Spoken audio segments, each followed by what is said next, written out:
To get rid of those pesky ads, request stories, listen to unlisted and bonus episodes, and to chat with the gang, support us by clicking the description link. Welcome, everybody, to the Talk Murder to Me podcast. My name is John. I'm sitting here with Jen and Nicole. I have a lovely, lovely story today. Nicole is also doing trivia for us, so be sure to subscribe so you can comment and take part in the trivia. We got some awesome prizes. In fact, one of them just came in today. Dun, dun, dun. No. And we've been giving away some great stuff, but this is an Ann Rule book that's signed. Ooh. Bitter Harvest, signed by Ann Rule. That's pretty cool. Nice. And it's not like one of those Dear signatures. so-and-sos. Yeah. Yeah, it's so when an author does like their first 1,000 printings, usually they'll sign it. So that's one of these. That's so what I have. A couple of books authorized- like that, not by Ann Rule, but It's got an authorized certificate right there of being signed by her. So this was signed by her. This is a good one too. So boom. That's going to be on the thing. Let me show you all the other trivia prizes right quick in case you guys are interested. Now, we're only giving the trivia for our supporters, but anyone can play out there.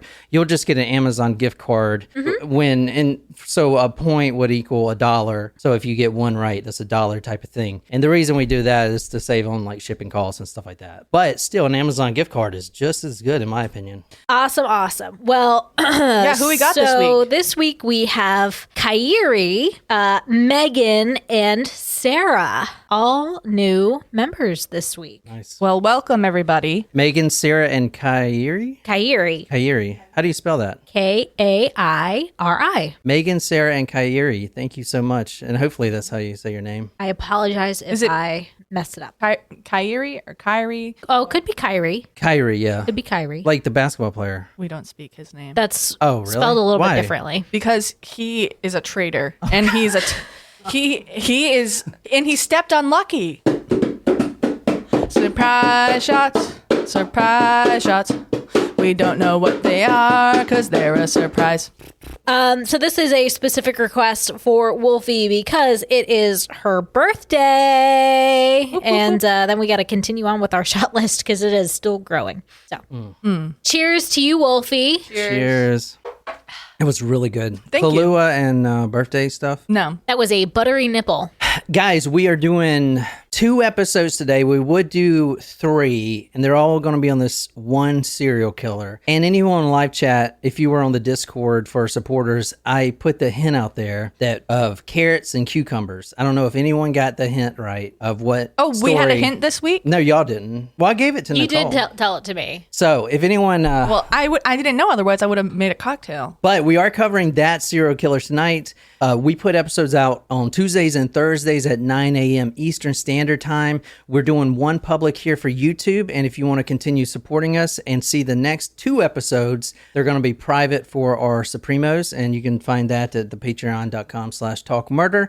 And you can continue with trivia too, if you're on there. But if not, don't worry. I'm going to be putting out all 3 of these episodes next week. It's probably going to be literally Tuesday. What's the next one? Thursday?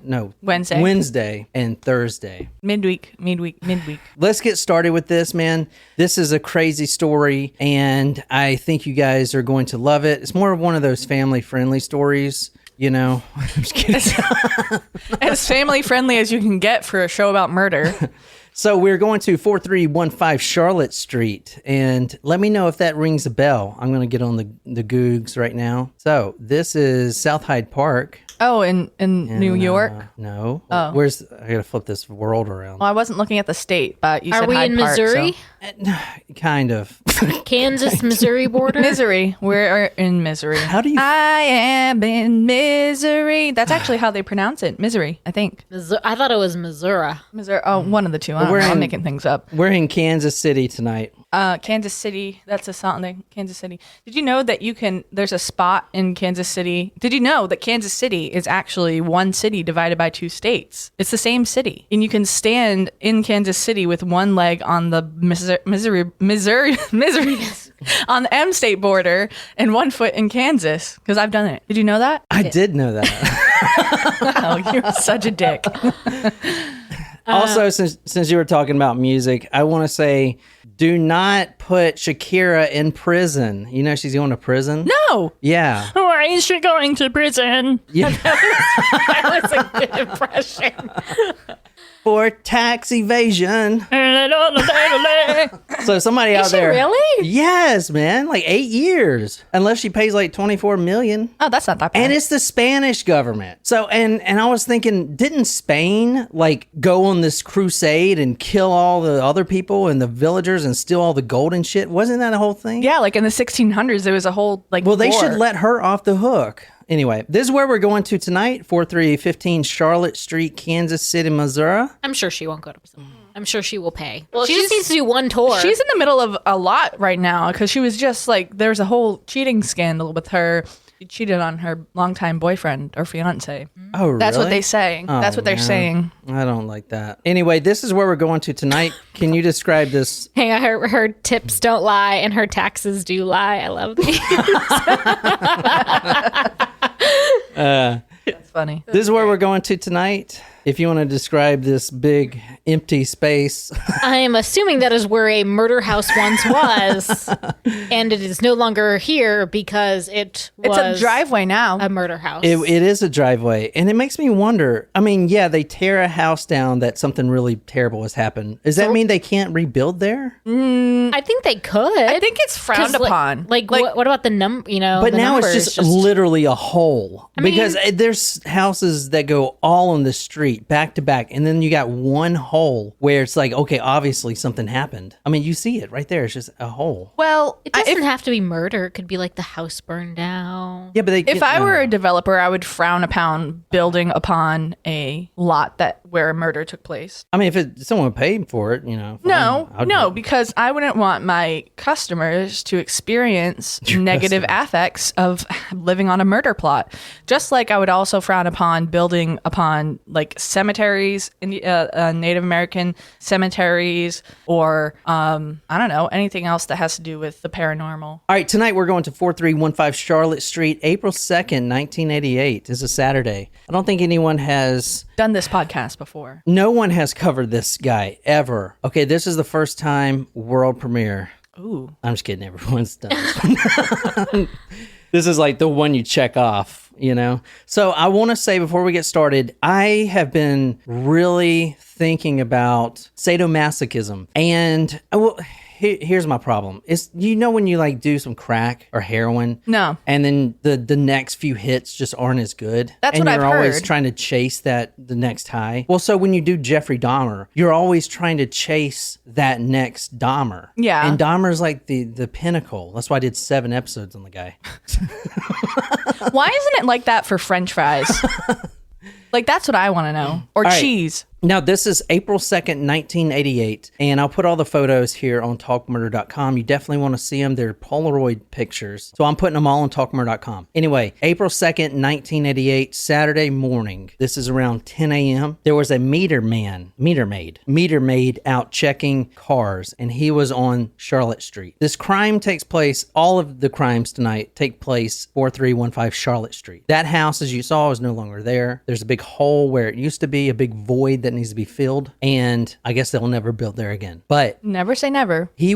this meter maid was across the street, and this is the actual house back in the day. So if you want to kind of describe that for the podcaster listeners, Looks kind of like a mid-century build. how many stories is that? 3. 3. Now, I want to say that this is actually a really nice looking house here. You know what I'm saying? And it is 3 stories. And the other ones that we saw on Google Earth were like 2 stories. So this was, at the time, I think, one of the best houses on the street. The meter maid is giving out a ticket. He looks over because there's some ruckus. And out the second story window of that house that I just showed you at 4315 Charlotte Street, a man falls. Now, at first, I thought the man jumped, but he didn't. Doing my further research, the ledge actually broke. The window ledge of the second story broke. There's the photo. He was on the second story and he falls out of the window. So that's a good, I don't know what, 12 feet, 10 feet? The second drop. the second story, yeah. Second That's story. bigger than 10 feet. That's like 15. 20 no. feet. Well, yeah. 20 feet. Yeah. A 20-foot drop. Now, this man did break his foot, but that's the least of his concerns at this point. He didn't die. He broke his foot. Broke his foot, yeah. The meter man then is sitting there astonished because out of all of these weird things about what is going on in the ruckus right now, there are 3 things, and he cannot tell which one is more strange. Number 1, this man fell from the roof or fell from the second story. Number 2, 2, this man is butt naked. Okay. Number 3, this man is bleeding out of his anus. Oh. Or number 4, this man is wearing a dog collar with a severed leash. That's something you don't see every day. That would make a great TikTok video, though. I don't think TikTok would allow that, actually. No, it probably violates community guidelines. Ouch. He breaks his foot. This is the man right here. He also survived. That's good. He survived his fall. I'm assuming he was trying to escape then. He was trying to escape. This is Chris Bryson. Can you kind of tell us what he looks like? He's got some pointy ears, doesn't he? White man, looks like he's in his 40s in this interview, but that's probably years after the incident. Yeah, this is a long time after. And as I'll get to, I don't know about here, but at the time was a heavy drug user. So at the time, he was 22 years old. So here, I would believe he's probably like 28 at the most, with all the drugs, really take you down. This man falls out the window. The ledge breaks. He breaks his foot. 22 years old. Let me tell you about this man. At 22 years old, he has a wife to support. And his wife and him are both heavily addicted to drugs. So, in order to make some money, he has to hustle. Now, he's not only buying food, but he's also buying drugs and they're hardcore addicts. I believe what I found on this husband and wife is at the time they were shooting cocaine. So, not crack, but cocaine, like shooting it, I guess is more expensive that way. At the time of this story, 22 years old, he was supporting his wife by working on 10th and McGee Street. That is a street where all these victims are pretty much going to come from. A lot of the victims. That street is known for the chicken hulks. You know what a chicken hulk is? A chicken hulk? Chicken hulk. Hawk. Hulk. Like Hawkeye. Okay. Hulk. Got it. Okay. How do you say it? Hawk? Hulk. Caw. Okay, got it. Am I saying it wrong? No, it just sounded like you said chicken hulk, and I just imagined like a chicken walking around with like big muscle arms.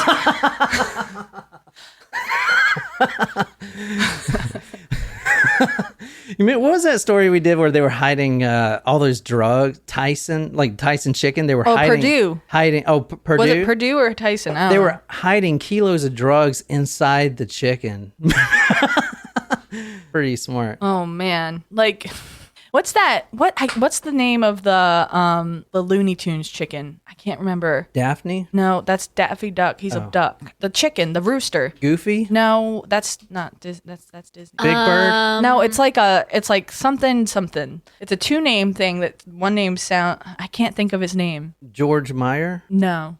I bet you somebody in the live chat will get it for us here. All right. Make that one of your trivia questions. I said. Yeah. He's the Yeah. They were both highly addicted to shooting cocaine, and he was a chicken hawk, which is basically a male prostitute. And they, in this city, Kansas City, they all work on the same 10th and McGee Street. That's where you pick them up, kind of like the red light district almost.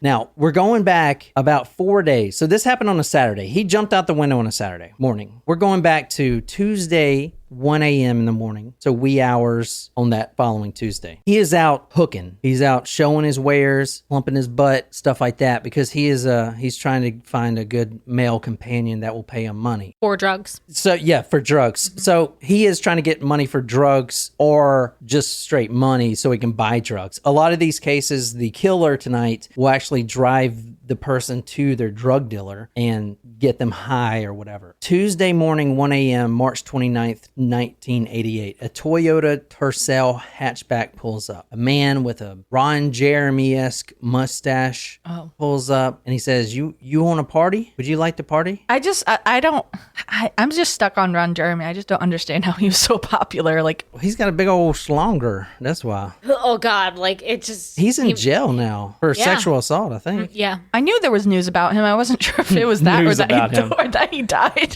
There's some big news about him. My coworker, so she was telling me this really funny family history about how her grandfather on someone's side of the family was in like the adult filmmaking business as a producer. And she had said that it got to the point where she had to draw the line and tell that side of the family that what's his name? But the porn star was not allowed to come to the wedding. They wanted to invite him. Ron Jeremy. Oh dear. Wait, she did him? No. Oh. You didn't listen to a fucking word I said until I got to that part. Shocker. Sorry. You know what? You know that show that I was telling you about, the Claim to Fame show?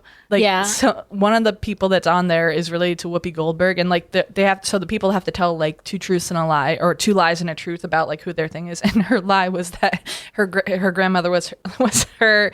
Well, she is Whoopi Goldberg's granddaughter, but her lie was that she was related to someone that was in the adult film industry, and that the truth was that it was her grandmother. So the people are like, it was. I like that show. Whoopi? Yeah. No, but they didn't. They don't know who she's related to yet. They haven't. That's probably. I think she's going to make it pretty far, actually. This man pulls up. He says his name is Bob. This man pulls up. He says, would you like to party? And Chris Bryson's like, sure.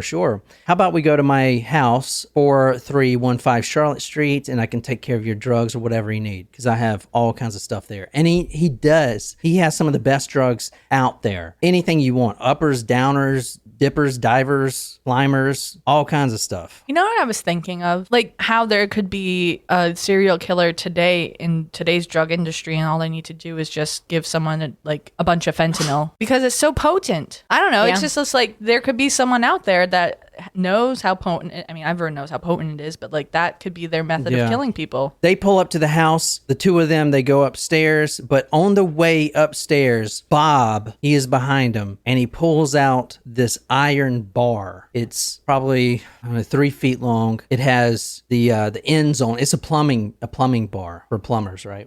And Chris doesn't see him do this, but he takes it over his head and he smacks him as hard as he can in the back of the skull, giving Chris an instant concussion. Now, this has just started. So how do we get to there, or how do we get from there to jumping out the window in a dog collar with anal bleeding is what we're trying to get to. Well, I'm sure our victim is certainly curious, because it doesn't sound like he would be conscious for most of that torture, although maybe he was. Bryson landed face first on the top stair. At that point, now he's unconscious. Bob picks up his head and injects something into his neck with a syringe. And a little while later, the only thing he remembers is going to sleep. Doesn't remember anything for a few hours. The injection is asapromazine. I think that's how you say it. It's an animal tranquilizer. It's a very strong animal tranquilizer. Not for like a elephant, but for a big dog. But if you give someone enough, it's going to affect them as well. So he gets a shot of this animal trank right in his neck and he falls asleep. The next thing Bob does is take his captive, is what Bob will start referring them to, and brings him upstairs to the second floor where he's going to stay for the next 4 days or 5 days, whatever it is. He then takes out his camera. Now, this is the actual camera right here. And what's weird about this story, guys, is you can actually buy this. And I think it's kind of ironic that the name of the camera is Pleaser. Pleaser. Especially if it's like sexual crimes. The Pleaser 2. Pleaser 2. Because the Pleaser 1 wasn't enough. Now, all of the murderabilia from this guy's crimes are available on this site, Supernaut. And like, for instance, I believe this camera is like $15,000 or whatever, if you want to own that camera for some reason. No, thank you. But this is the exact camera, like the exact camera. Like that is his camera. That's Bob's camera. Yeah, this right here. It's crazy. All the stuff used, even when we'll get to him cutting up the bodies, all that stuff is for sale. The bodies? No, the cutting tools. Bob then takes Chris and ties him to the bedpost. He ties his feet to the bottom of the bedpost. He attaches a dog collar, and that dog collar is leashed, and then that is tied around the top of the bedpost. Okay. So he tied him? He didn't use handcuffs? No, he tied them. And actually, that's a good point. I feel like that's his first mistake. I'm not pro tying people up like for that, for crimes purposes, but I Are you feel the like, one that gets tied? I'm so confused. No, I'm just saying that if you want someone Also, to you like, use the handcuffs. I'm saying that you should. So use the handcuffs on someone else? No, I'm saying. I can do this all day. I know you could. I'm sure you're enjoying yourself too. All right. Next thing, Bob goes to sleep because his captive is out anyway. So he might as well take a few Take cat nap. hours. Yeah. It was him, Bob. Bryson's eyes popped wide open. Panic sped through his brain as the large man climbed on his chest and began to beat him repeatedly with an iron bar. After what seemed like hours, Bob moved off him and onto the floor. Bryson began to feel the sharp pain coming from his legs. His captor had attached metal clamps to him and was sending electrical charges through his body from a transformer near the bed. Jen, you're not affected by anything anymore. This is episode 351, and Jen's like, But if you go back to episode like 5, she's like, oh my God. I'm like, Jen, I can't do this. He just punched the guy in the face. I can't do this. And now it's like transformer, 7,700 volts. That's a lot of. It is an intense amount of electricity. That is how many volts came through. I feel like I need to cover my like buttery nips after hearing that. I feel just like the clamps. Ouch. Why do you have buttery nips? What's the name of the shot? It was making a pun. Let's try to be funny. It's better than having pepperoni nips. I like the pep nips. Yeah? Yeah. Did you know that they say that the best color lip gloss is the color of your nipples? I did not know that. Yeah. So green, and I don't know yours. No, you won't. Green. I like to flick them. Lick your own nips. No, and then bite them off. Ow, God. Ow. How would you do that? My nipples are getting Oh, jeez. gonna attack them. This So he's a boob guy, not a butt guy. Bob no, I'm a butt guy, whole guy. I'm the whole guy. You like Ew, both. stop. I don't care about the butt, just the whole. Oh, Just like not, that. Not whole as in complete package. Like Yeah, like, he's oh, talking about buttholes. the one Yeah. of three holes. Not, Nope, that is a lie. No. Anyway, Well, he may like it, but I mean that doesn't mean that you allow him to do that. nope, not something I'm interested in. Bob takes a transformer of 7,700 volts of electricity. Now, as a rule of thumb, 2,700 volts can easily kill a human. Now, for any science guys out there, I need to put, I'm not a physicist, so I don't know really how this works. I'm just looking up, I basically typed in what would kill a human, how many volts. I hope you had like a protected thing on your Google search. Apparently, it's not the voltage, but the amps. I'm just saying that so you guys don't say, oh, it's not the voltage that kills you, it's the amps. Anyway, the rule of thumb is 2,700 volts of electricity could easily kill a human being. Okay. 11,000 volts is the fatal number that I found. That if it's 11,000 volts, that pretty much does it for you. Now, 600 volts. So this transformer that was hooked up to Chris Bryson was 7,700. At 600 volts, internal damage to your organs takes place, like the heart. Yeah. It damages those organs. Well, yeah, that's why you're not supposed to like shock someone with a defibrillator unless they're like not beating, if their heart's not pumping. Like if it's live, it could be like bad for you. You don't want to use a defibrillator on someone unless they need it. Yeah. Clear. God damn, woke me up. So 600 volts causes internal organ damage. 7,700 volts went through Chris Bryson. Yikes. Now, How is he alive? this- Well, you said that 11,000 is the fatal. Well, I mean, you can die at 2,700 volts from what I found. Oh, okay. But that's, you're a pussy, I guess. I'm just kidding. That's fucked up. What? So Let's do a little experiment, guys. Let's bring some. not it. Some of the car charger in here. All right, so 7,700 volts, and it's not just that, it's that. Damn. It's a prolonged exposure to this electricity. It's almost like being in an electric chair. Yeah, exactly. Although that would be a pretty good way to like electric shock someone if you like hook the two different parts of the jumper onto someone's nipples and then you just put the other ends on the car. I don't think that would be a good way to shock someone. No, I don't. No, I feel like no, not good way as in like, yeah, go do it. I'm just saying it would be effective. Oh, yeah, that would be very effective for a torture method. Look at you, Jen, coming up with new torture techniques. That's what this podcast has done to you.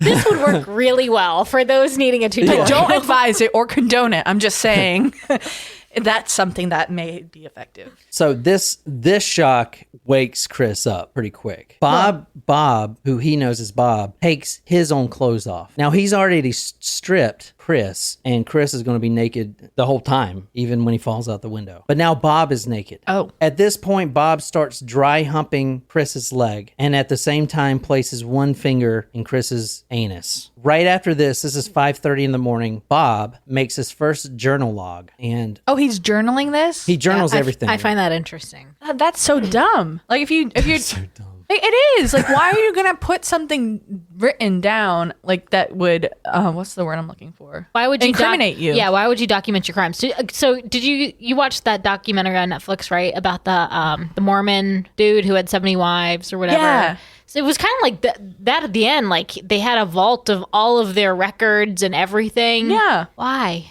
You dumb. You don't listen enough to true crime if you're documenting all of your shit. And then the thing that is it's crazy to me is that people still like carried his message on even when he was in prison. People be cray. Oh yeah, the message from God. I do have or Joseph Smith. Whatever. I do have a All new right, hold show on a second. recommendation for you for after this. Ooh. Hold on a second. So Lauren is saying I'm clenching from a finger in the butthole. This is I know. This is right? elementary to what we're going to get to. We're getting to carrots and cucumbers here. I just in a feel little like bit. that's a one-way Oh, no. exit. I All mean, right. you know, if Yep. you like it, that's fine, I guess. But I just feel like that's a one-way. This is road. his the journals aren't available publicly, but the writings of them are. So this is what he documented first. It says 5:30 to 6, tied on bar / FRTFU, comma finger. So What do is- you want to take a guess what this means? Fart.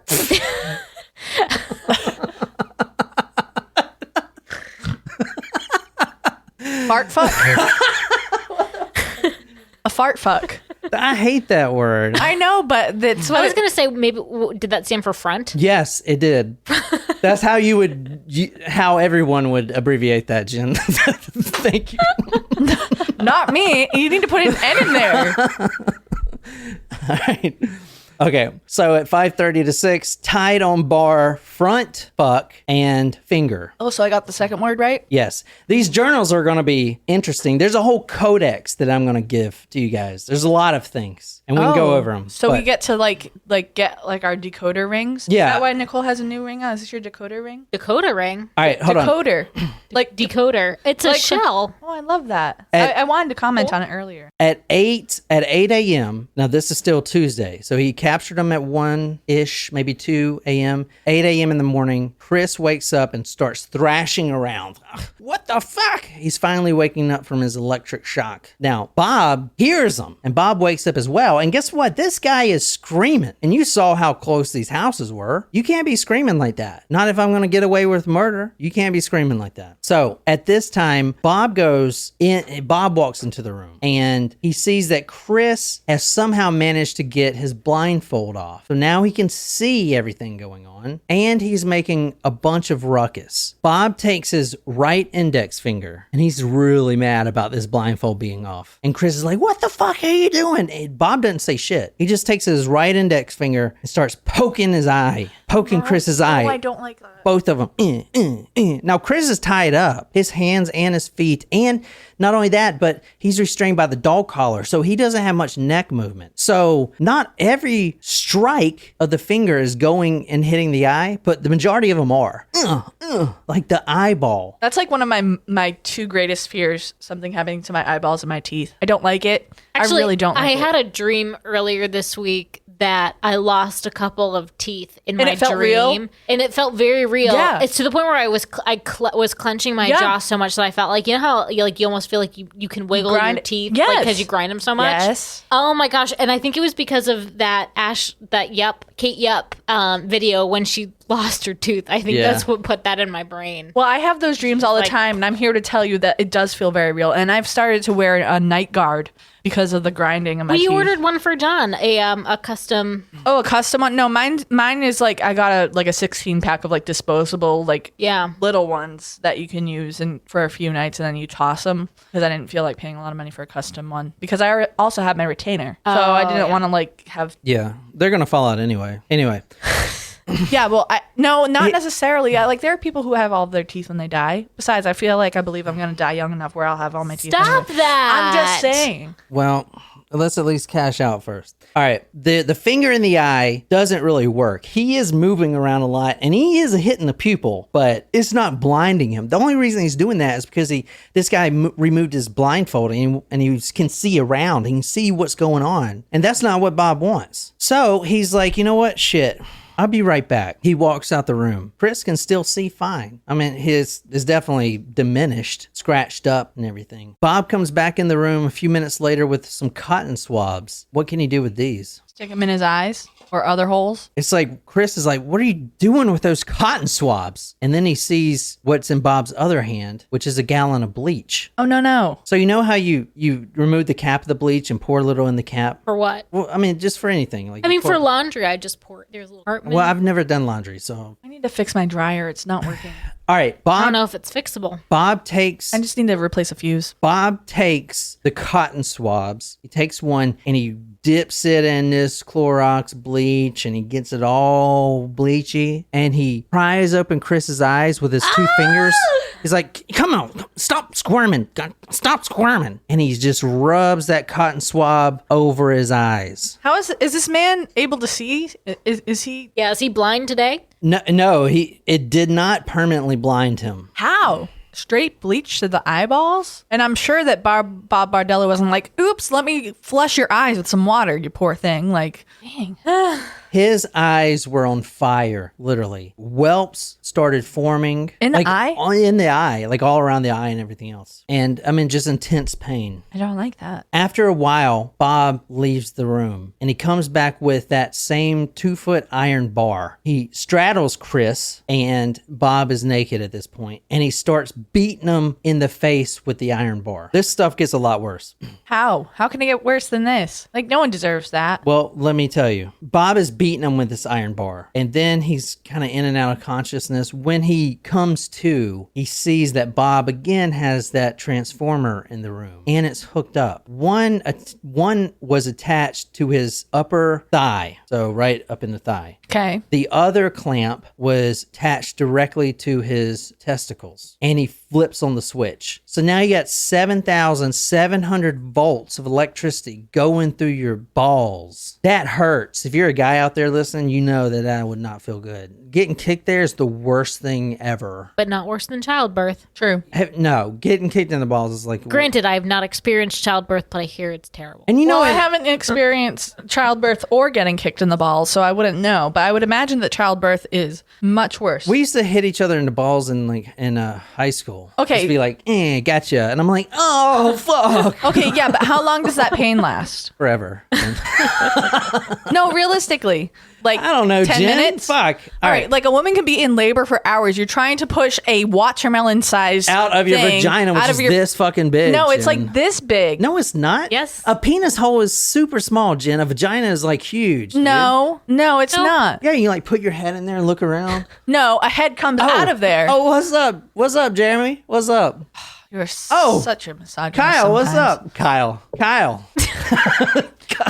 Listen, All right, hold on. I got to get on this. I'm Quote, gonna order this is from- that kit that you can make men feel Have what labor contractions. pain. Yeah, we What? need to order that and Sperm? make that a video. Yeah, that would be really funny. Because All right. that's what All right, menstrual quote- cramps This feel is like. this is from Chris, who obviously survived. Quote, he took the transformer and hooked it to my genitals and stepped back and took pictures while I was flopping around. It seemed to never end. He is flopping around like, oh! Like a fish out of water. 7,700 volts. Chris is pretty much done at this point. Bob takes another syringe and he fills it with that animal trank, that asapromazine, and he injects it right into his neck. Well, I mean, Chris goes woozy, and then Bob logs his next log. I'm not pro Bob Berdella, but I feel like he was kind of being merciful by giving him a tranquilizer so he wasn't conscious for that.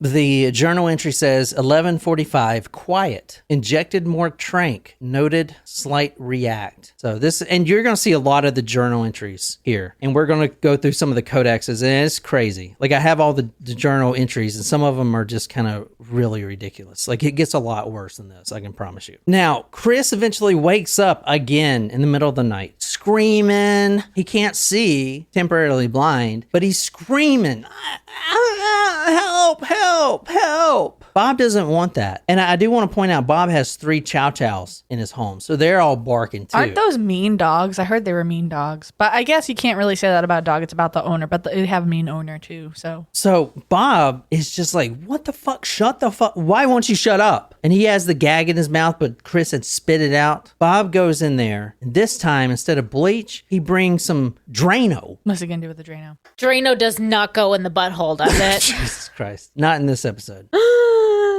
Now, I found this very interesting. So this happened in 1988. I pulled a Drano commercial from 1981. I thought we could watch it. It's kind of funny.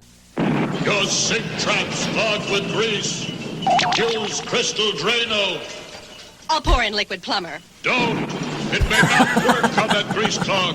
No? Crystal Drano will. Look, liquid plumber's quiet. It's not melting that grease. But Drano is. It broke through. Will Drano hurt metal pipes? No. Whoa. So liquid plumber didn't break that grease clog.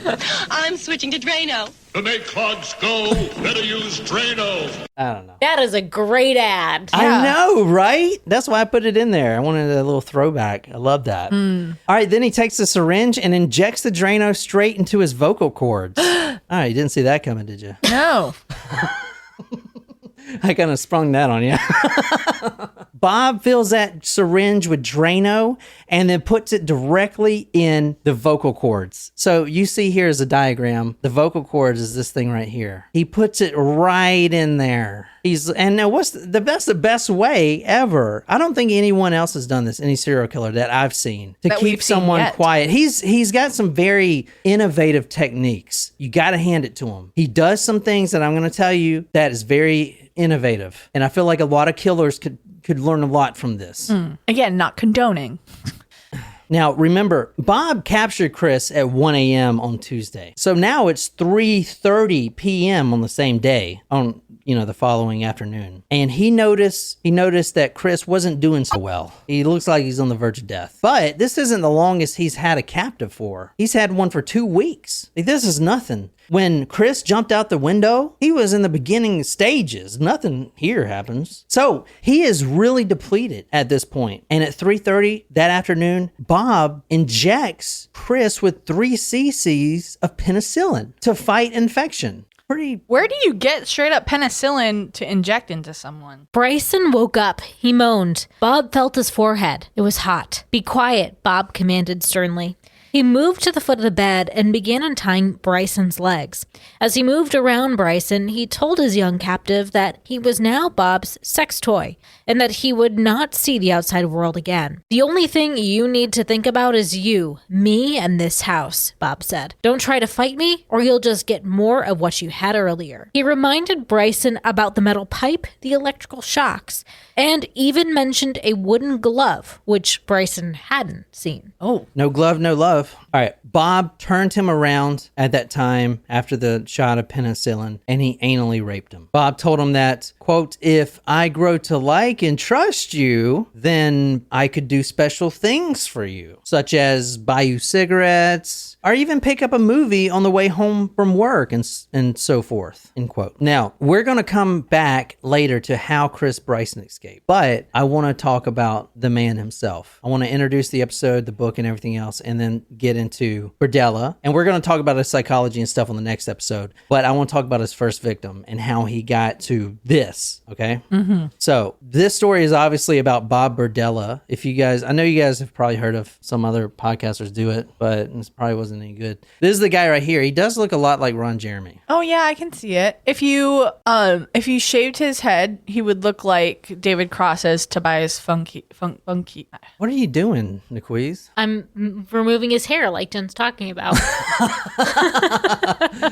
From Arrested Development. I see it. I had to go like that, though. He does got them Dahmer glasses on. He does. Them drugstore glasses. All right, so that's Bob Berdella, and he is a sick and twisted individual. But let's see if he compares to Dahmer, because Dahmer is like my high, right? Like, I got so high on some Dahmer, and then I'm trying to chase that high. Anyway. Well, I feel like there's a similarity in the escape. There's a lot of similarities. That is definitely one. Very true. Very true. Very true. So I started the Dahmer story with a black male jumping out of the window, or not the window, escaping from the apartment. Naked. Yeah, but naked. with the dog collar. Yeah, exact same story, pretty much. Anyway, this is the book that we're reading from tonight, that Nicole's going to be reading from tonight. It's called Rites of Burial. If you ever find this in the bookstore, be sure to get it because it's out of print and it's probably worth some money.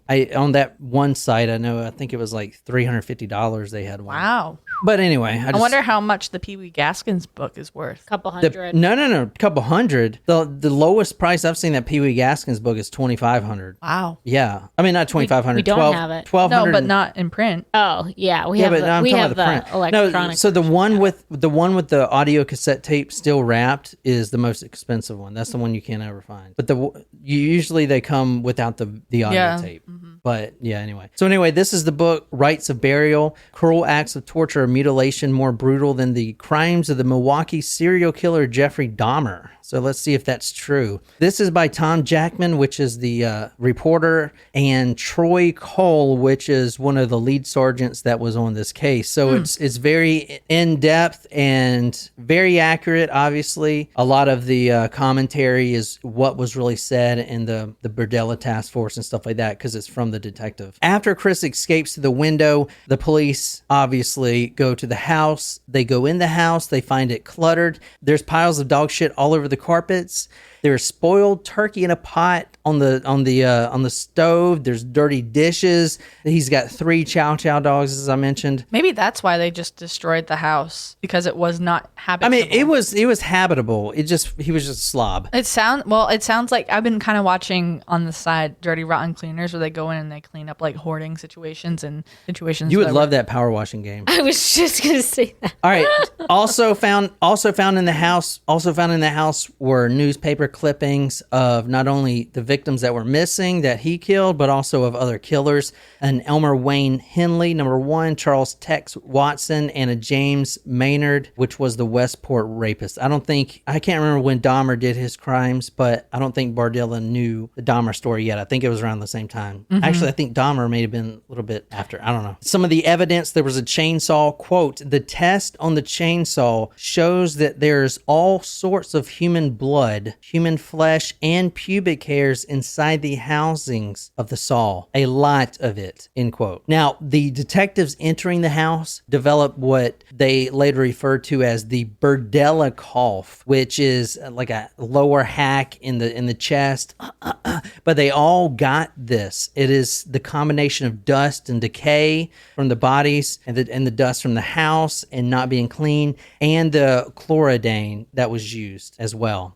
A few detectives were even afraid to go in, and many of them were even reassigned because they didn't want to go in there alone. This is the house right here. You see how kind of cluttered it is. It says Berdella's cluttered dining room, where police found files Berdella kept on some of his victims. And this is just one newspaper clipping. And you see that headline says, police investigate house, skull dug up. Kind of interesting stuff there. Now, some of the evidence found in the house: a human skull that was in a glass dome, a book titled How to Create Poison and the Antidotes for Them. In the closet was another human skull with the human teeth of that matching skull in a nearby envelope. Now, I want to say this does remind you of the Dahmer thing. Remember, Dahmer had 2 skulls in his closet.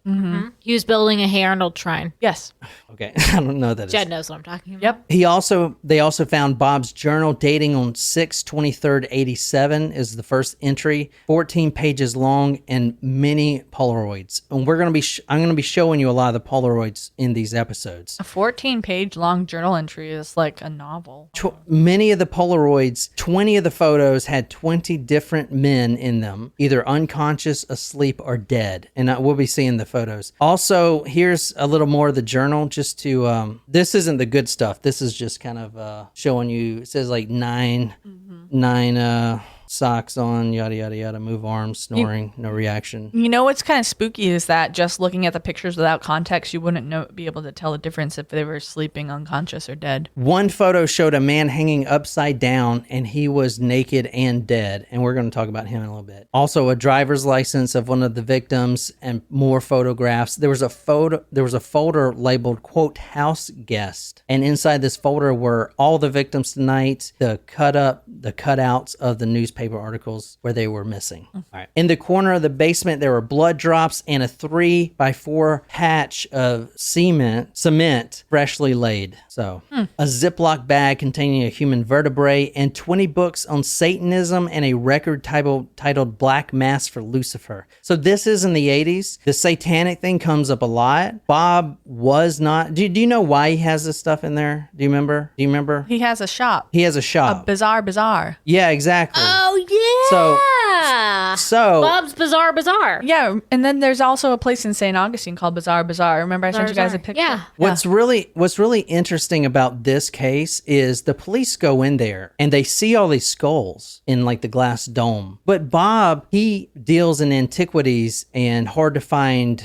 items from the Middle East and stuff, like shrunken stuff? heads, morbid stuff. So yeah, there's a human skull, but the police can't even get a search warrant on the house yet because that's what he does for a living.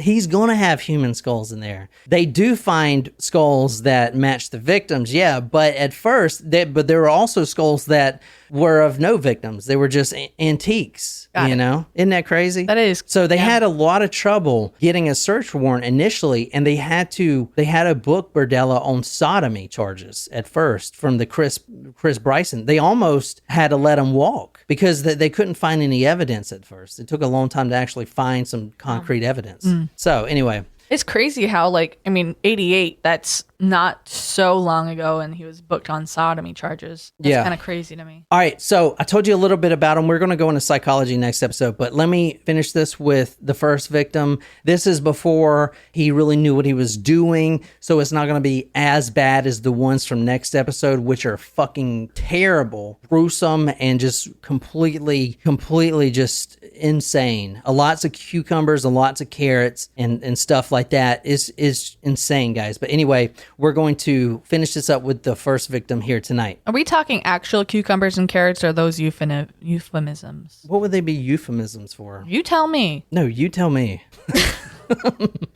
Jerry Howell was the first victim, and this was also the first newspaper clipping collected from Bob about this. He goes missing in 1984.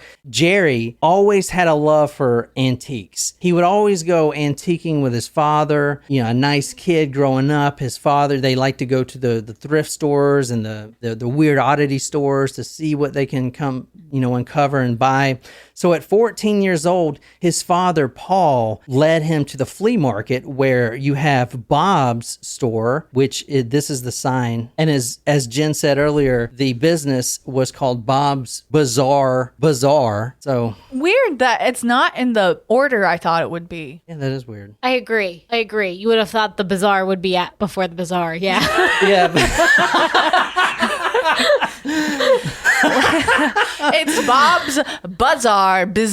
Yeah. But It's weird. like doing Bob's. It's like doing Bob's tomato instead of Bob's tomato. You say tomato, I say tomato.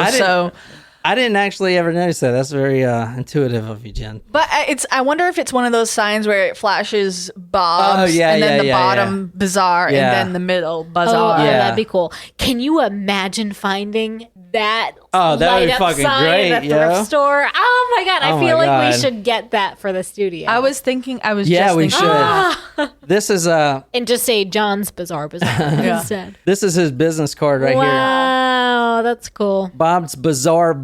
Yeah, you're right. Weird. Ethnological curiosities from the world's far corners. Robert Berdella. Let's call that number. Sydney goes, also, he's not the smartest guy.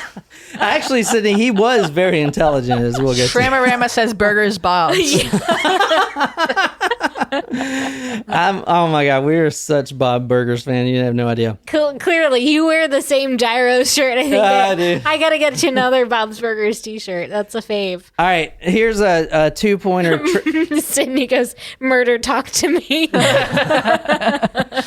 In 1981, the bazaar was his full-time job. He was making $1,000 per month, which is not so great, so he took on boarders. A lot of the victims tonight will be boarders, room, pay $125, whatever a week, something like that. Right. Now, Paul Howell, the father of Jerry, took him to this shop when he was 14, and Jerry loved it. He loved all the curiosity stuff. So he kind of became friends with Bob at 14. At 16, he actually relays to Bob that he's been hustling to try to make some money, which hustling means he's a chicken hawk. He's selling his butt, for sex to get money. And Bob actually tried to talk him out of it and even steer him in the right path, which he does a lot of people in this story. He's actually a really good guy besides the whole killing shit and the torture and the rape. But great guy, great dude. he tries to steer him out. He couldn't do it, and he kept hustling anyway. At 18 years old, Jerry grows up. He's 18, and he starts getting in trouble, theft, robbery, whatever, fighting. He's got all these tickets, and he's going to go to jail if he doesn't pay him. He needs a lawyer.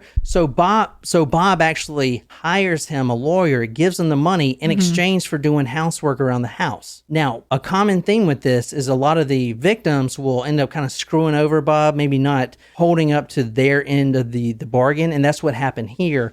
Jerry Howell kind of ghosted him. And 2 years later, a couple months later, guess who Bob sees on 10th and McGee hustling? Jerry Howell. Yes. So he invited him in to his house. And on July 5th, 1984, we're at Bob's house again on Charlotte Street with the first victim ever. And we're going to see how this plays out. It's not as gruesome and sophisticated as the ones on the next episode. Those go into a lot of different rituals that Bob does, but this will be the first victim. Initially, I think I just wanted to tranquilize him enough to have sex. Somewhere along between, I would say 7 and 8 o'clock is where I started doing things for motives at the time I don't think were clear to me. I just wanted to initially have him helpless, and from helpless to, I guess, under my control. If you remember the Dahmer story, Dahmer was all about control. There's a lot of things with sexual sadists that are in common that I have found from doing Dahmer and this man. So this, obviously Bob Berdella is a sexual sadist, but there are similarities that cannot be overlooked. And one of them is control, and the other one is, as we'll get to, the polaroids. It's like the act of completion or whatever. Remember Dahmer was building a shrine? Yeah. And that was going to be the last kind of act. He needs to have it be completed. So the polaroids are kind of the same way in the journaling too. It makes it where it's almost like an experiment. Yeah, where it's further down to completion for them. It's really weird. We'll get into it next episode. But so he logged the following in his journal: 1:30 a.m., 2:30 a.m., and 6:30 a.m. BF. Do you want to take a guess what BF means? Boyfriend. Damn it, Jen. You're wrong. Maybe F. F, best friend? It means butt fuck. Oh, shit. What the fuck? I think he should have stuck with fart fuck. What the fuck? What podcast are y'all doing right now, dude? Best friends. We're best friends. That's my best friend. Holy shit. Can you read number 4, best friend? Oh, God. According to Berdella's log, he sodomized Howell at 1:30 a.m., 2:30, 4:30, and 6:30, writing BF each time. Berdella pointed out that he would wash Howell's eyes and mouth periodically and then replace the gag he had tied around his captive's head. And by wash, we mean like chlorine, correct? No. This is the first one. Oh. He didn't know he was going to kill this man at all. Oh, okay, because he knew him. Yeah, he knew him, exactly. And this is the first one, and he didn't actually... So this is more of like a caring type thing? It's other like than he the didn't know what to butt-fucking? do yet. Okay, gotcha.